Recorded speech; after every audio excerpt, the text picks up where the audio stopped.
ఎసిక SLBC tunnel నుంచి live లో మనకు మరింత సమాచారం అందించడానికి బాలకృష్ణ జాయిన్ అవుతున్నారు. బాలకృష్ణ, 9వ రోజు ఎస్ఎల్బిసి టన్నెల్ అప్డేట్స్ ఏంటి? ఎస్ఎల్బిసి టన్నెల్ ప్రమాద ఘటనా స్థలానికి వనపర్తి సభ అనంతరం సీఎం రేవంత్ రెడ్డి సాయంత్రం 4 గంటలకు ఘటనా స్థలానికి చేరుకోబోతున్నారు. అనంతరం ఈ ఘటనకు సంబంధించినటువంటి ఇన్సిడెంట్తో పాటు ఇక్కడ జరుగుతున్నటువంటి సహాయక చర్యల మీద రివ్యూ నిర్వహించబోతున్నారు. అనంతరం మీడియాతో మాట్లాడతారు. సో ఈ ఒకవైపు సీఎం సంబంధించినటువంటి ప్రోగ్రామ్ సంబంధించిన ఏర్పాట్లు పోలీసులు పర్యవేక్షిస్తున్నారు. మరోపక్క రెస్క్యూ ఆపరేషన్స్ అయితే చాలా సీరియస్గానే కొనసాగుతున్నాయి. ఎందుకంటే ఎన్జీఆర్ఐకి సంబంధించినటువంటి రిపోర్ట్ ఆధారంగా, అట్లాగే రాడార్ రిపోర్ట్స్ ఆధారంగానే ఏదైతే మార్కింగ్ జరిగిందో ఆ మార్కింగ్ జరిగినటువంటి ఏరియాలో ఎక్స్కావేషన్స్ అయితే చాలా చురుగ్గా జరుగుతున్నాయని చెప్పవచ్చు.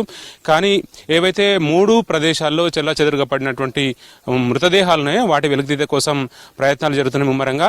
ఇవాళ సాయంత్రానికి 4 మృతదేహాలు ఏబిసిడి ఏరియాలో ఐడెంటిఫై చేసినటువంటి మార్కింగ్ చేసినటువంటి ఏరియాలో ఆ 4 మృతదేహాలను వెలికి తీయడానికి ప్రయత్నాలు అయితే జరుగుతున్నాయి. డైమెన్షన్స్ ప్రకారం 6x4 సైజులో బాగా అక్కడ తవ్వకాలు జరుగుతున్నాయి. ఆ సైజులో తీసిన తర్వాత వాటిని బయటికి తీసిన తర్వాత ఫార్మాలిటీస్ కంప్లీట్ చేసి బయటికి తీసుకొచ్చి కుటుంబ సభ్యులు అప్పగించడం కోసం చేయాల్సిన ఫార్మాలిటీస్, అటు డిఎన్ఏ శాంపిల్స్ క్రాసింగ్ కానీ అట్లాగే ఫోరెన్సిక్ రిపోర్టింగ్ తర్వాత పూర్తి స్థాయిలో వాళ్ళకు కుటుంబ సభ్యులకు అప్పగించి వాళ్ళ స్వస్థలాలకు పంపించేందుకు ఏర్పాట్లు చేస్తున్నారు. మిగతా 2 చోట్ల 2గా పడి ఉన్నటువంటి మృతదేహాలను వెలికితీయడం చాలా కష్టసాధ్యంగా మారుతుంది. ఇది కొన్ని రోజులు పడుతుందా, నెలలు పడుతుందా అనేది మాత్రం చెప్పడానికి ఆస్కారం లేదంటున్నారు. రెస్క్యూ టీమ్స్ చెప్తున్నటువంటి అంచనా ప్రకారం అయితే విపరీతంగా సిల్ట్ ఉంది, అట్లాగే వాటర్ ఉంది. కాబట్టి దానివల్ల డీసిల్టింగ్, డీవాటరింగ్ చాలా ప్రమాదకరంగా మారుతుంది. సో ఆ నేపథ్యంలో అది కవర్ చేయడం అనేది చాలా ఇబ్బందిగా మారుతుంది. రెస్క్యూ ఆపరేషన్స్ అయితే కంటిన్యూ జరుగుతున్నాయి. కాబట్టి అది ఎంత టైం పడుతుంది అనేది చెప్పడానికి ఆస్కారం లేదంటున్నారు. బహుశా అది నెలలు కూడా పట్టొచ్చని చెప్తున్నటువంటి పరిస్థితి కూడా క్లియర్గా కనిపిస్తుంది. ఏదేమైనప్పుడు కూడా పూర్తి స్థాయిలో సహాయ చర్యలు అయితే చాలా ముమ్మరంగా కొనసాగుతున్నాయి. దీంతోపాటు నేషనల్ జియోఫిజికల్ రీసెర్చ్ ఇన్స్టిట్యూట్ సంబంధించినటువంటి సైంటిస్టులు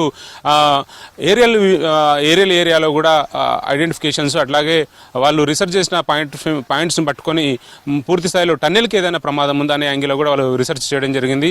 సో ఇప్పటికిప్పుడు ఎక్స్కావేషన్ చేయడం వల్ల చాలా ప్రమాదకరమైన పరిస్థితులు ఉంటాయని మాత్రం ఒక అంచనాకు వచ్చారు. ఈ ఘటన మీద పీఎం ప్రధానమంత్రి కార్యాలయంతో పాటు సీఎం కూడా చాలా పూర్తి స్థాయిలో మానిటరింగ్ చేస్తుంది. క్షణక్షణం అప్డేట్స్ తీసుకుంటున్నటువంటి పరిస్థితి కనిపిస్తుంది.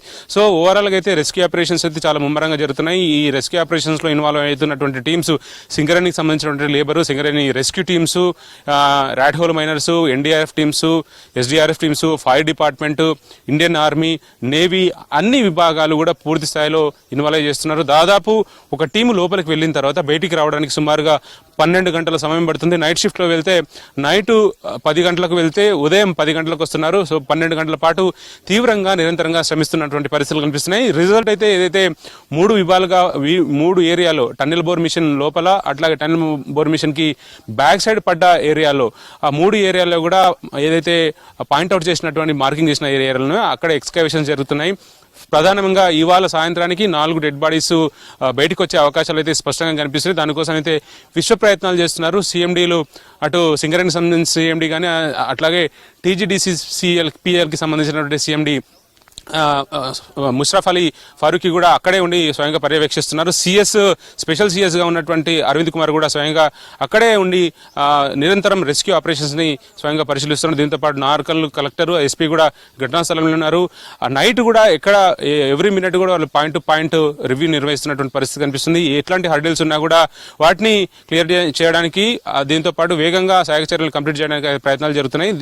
ముఖ్యంగా బోబ్ క్యాట్ ఏదైతే ఉందో, ఆర్మీకి సంబంధించిన బోబ్ క్యాట్ ద్వారా డీసిల్టింగ్ ప్రక్రియ నిరంతరంగా కొనసాగుతుంది. దీంతో పాటు హైడ్రాకు సంబంధించినటువంటి స్పెసిఫిక్ గా ఒక మేజర్ ఇటాచీని లోపలికి పంపించారు. సో ఆ ఇటాచీ ద్వారా కూడా డీసిల్టింగ్ ప్రక్రియ జరుగుతుంది. డివాటరింగ్ కూడా కంటిన్యూ జరుగుతున్నప్పటికీ కూడా ఏదైతే డెబ్రీస్ లోపల చిక్కుకున్నాయో వాటిని తీయడం మాత్రం చాలా కష్టసాధ్యంగా మారుతుంది. కేవలం 1 feet డిస్టెన్స్ గ్యాప్ ఉన్నటువంటి ఆ ఏరియాలో డెబ్రీస్ తీయాలంటే మాత్రం చాలా కష్టమైన పరిస్థితి అని చెప్తున్న పరిస్థితి రెస్క్యూ ఆపరేషన్స్ జరుగుతున్నటువంటి ఇన్వాల్వ్ అవుతున్న టీమ్స్ చెప్తున్నప్పుడు అర్థం సతమవుతున్నటువంటి సిచ్యువేషన్ అనిపిస్తుంది. సో ఓవరాల్గా అయితే ఇవాళ కొంత అప్డేట్ వచ్చే అవకాశం ఉంది. దాదాపు 9 రోజులుగా కుటుంబ సభ్యులు అయితే చాలా దీనంగా ఎదురు చూస్తున్నారు.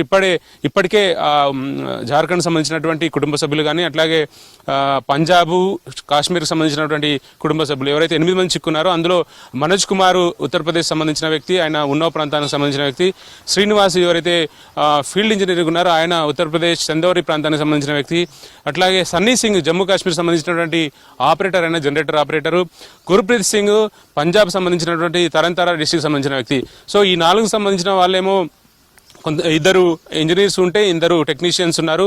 మిగతా 4 కూడా సన్నీ సింగ్, సంతోష్ సాహు, జగతాయక్స్, సందీప్ సాహు, అను సాహు ఈ 4 కూడా జార్ఖండ్ సంబంధించిన లేబర్స్. ఈ నలుగురు అయితే ఇప్పుడు వచ్చే 4 డెడ్ బాడీస్లో రాబోతున్న ఇవాళ అప్డేట్ వచ్చే అవకాశం ఉందని చెప్తున్నటువంటి అప్డేట్లో ఎవరు డెడ్ బాడీస్ అనేది ఐడెంటిఫై చేయాల్సిన అవసరం ఉంది. దాని మీద పూర్తి స్థాయిలో ఫోరెన్సిక్ కానీ మెడికల్ టీం పనిచేసే అవకాశం కనిపిస్తుంది స్పష్టంగా. Over to you.